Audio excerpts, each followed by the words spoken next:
I was diagnosed with an incurable cancer of the central nervous system called neuroblastoma stage 4. Doctor said no chance of survival, take your boy home and allow him to live the next few months with his family because there's nothing that we can do. But like everybody in this room, we all have choices, and the choices that we make each and every day can reshape and remold and redefine our future. My mum asked one question. I don't want to know what the chances are of my son dying is. I just want to know what the chances are of my son surviving is. The doctors gave me a 96% death rate. They said, go home. But my mum looked at my glass being 4% full and not 96% empty. But the next day, a doctor came in from America. He said, we're trialing a drug, it's called DTIC. Never been trialed on humans before, only on animals. We're going to trial it on 25 kids. And I truly believe that outside of love, hope is the most powerful word in the English dictionary. This instilled hope into our lives. We started this drug 9 a.m. Tuesday morning. Within 1 month, 20 out of the 25 kids had passed away. Within 90 days, 24 out of the 25 kids were dead. My mum, she would sit there and she would watch a doctor come in and zip up a body bag and wheel them out because of the same drug that she chose to put me on. I say to people all around the world that I'm one of the lucky ones. But I never say I'm one of the lucky ones because I'm still alive. I say I'm one of the lucky ones because I wasn't my mum. My mum had it tough.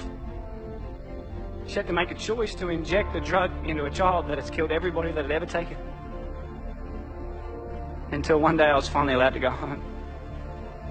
The doctor said to my mum, your son, he will never go to school, he will never play sport, he'll be a housebound baby, and if he reaches his teenage years, it'll be a miracle.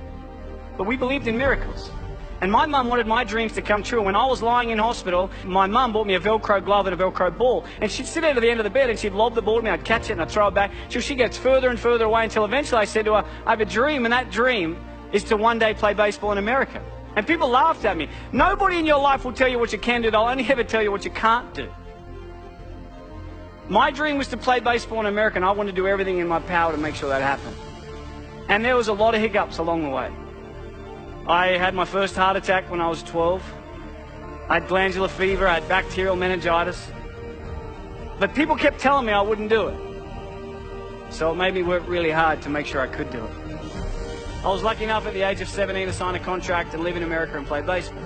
But as you know, life is like a roller coaster. You can get to a pinnacle point in your life and it can get taken away from you in a heartbeat. At the age of 18, I was playing baseball in Phoenix, Arizona. I slid into a base at second and I woke up 3 days later. And at the age of 18, I suffered my career-ending heart attack and I was sent home. I was a depressed boy. I thought life wasn't fair. And I would pray every night, but I wouldn't wake up in the morning. I just wanted God to take me. But I kept waking up every morning. Yet every time I've been knocked down, I always remember what my mum's taught me. Son, it doesn't matter how many times you get knocked down. It's about how many times you get back up that truly determines the quality of your life. When I got home, I got a job in banking. This guy, day 3, tall old guy came in. He said to me, Michael, I'm Tom, I'm the CEO, let's have a chat. I had no idea what CEO stood for, but I just went in there and listened. He said, Michael, where do you see yourself in 5 years' time? I had no idea where I was going to be in 5 years' time, but my mum, she always taught me, son, shoot for the moon, and if you miss, you'll end up in the stars. So I said to him, Tom, in 5 years' time, I'm going to take your job. He hated me. Don't ever say that to your boss, okay? They do not like you when you say that. But within 12 months, I was the youngest bank manager in Australia. Within 2 years, youngest area manager. 3 years, youngest state manager. Within the 4th year of being with this company, I was the youngest national sales development manager for one of the largest companies in the world. At the age of 23, I had 600 staff, had 120 banks around Australia and New Zealand. I made lots of money. I lived in $1 million house, had a $100,000 sports car, wore the Armani suits and the Rolex, and I reported directly to my mate Tom.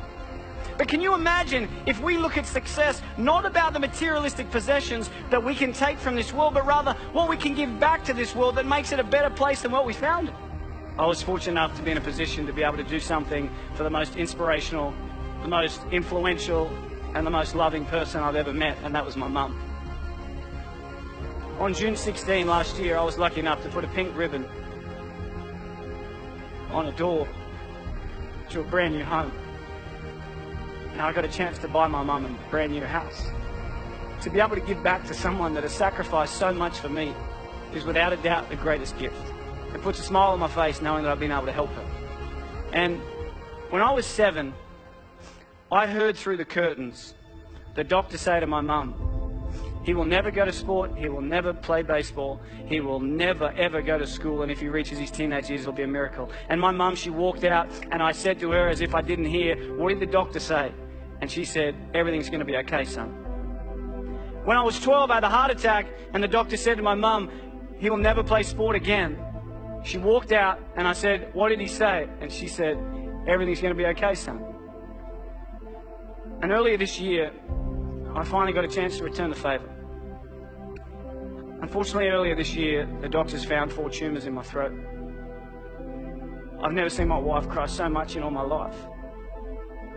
The doctor said to me, Michael, we're sorry, but tomorrow's not guaranteed, you need to slow down. But that's one thing we all have in common, because no one's guaranteed. I think that life is not about the amount of days that you live on this earth, but it's about what you fit into those days that allows you to live a remarkable life. And I remember driving home, and she called me, my mum, and she said,